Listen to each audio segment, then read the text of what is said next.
সে পেঁয়াজ রসুনের পাইকারি বাজার তালিকা জানিয়ে দিতে সরাসরি আমাদের সঙ্গে যুক্ত হচ্ছেন কৃষক। একজন কৃষকের কাছ থেকে আজকে জানার চেষ্টা করছি যে বর্তমান বাজার তালিকা কীভাবে চলছে এবং কত করে পেঁয়াজ বিক্রি করছেন এবং কৃষকদের পেঁয়াজ রসুন মার্কেটে এনে কি সস্তা মিলছে কিনা আমরা সেই বিষয়ে জানার চেষ্টা করব।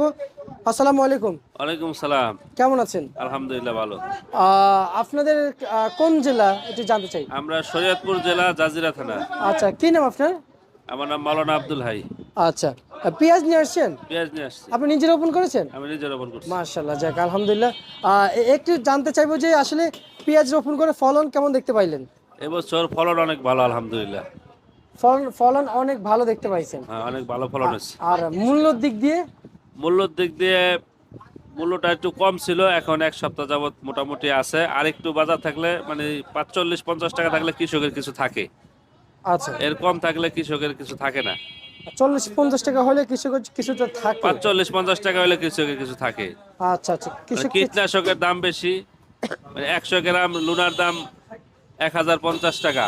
জি। তারপরে আপনার এই যে বিভিন্ন ধরনের মনে করেন সার দিতে হয়, সারের দাম বেশি, সার পাওয়া যায় না।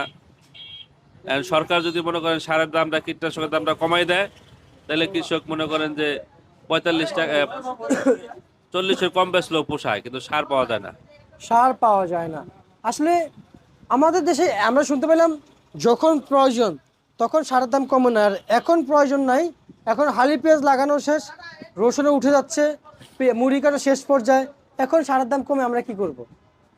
এখন মনে করেন সার যখন আমাদের প্রয়োজন তখন আমরা সার পাই না, সারের সিন্ডিকেট করে আচ্ছা, যখন প্রয়োজন নেই তখন পাওয়া যায়। তখন পাওয়া যায়। আচ্ছা, তখন কি কিনে রাখা যায় না?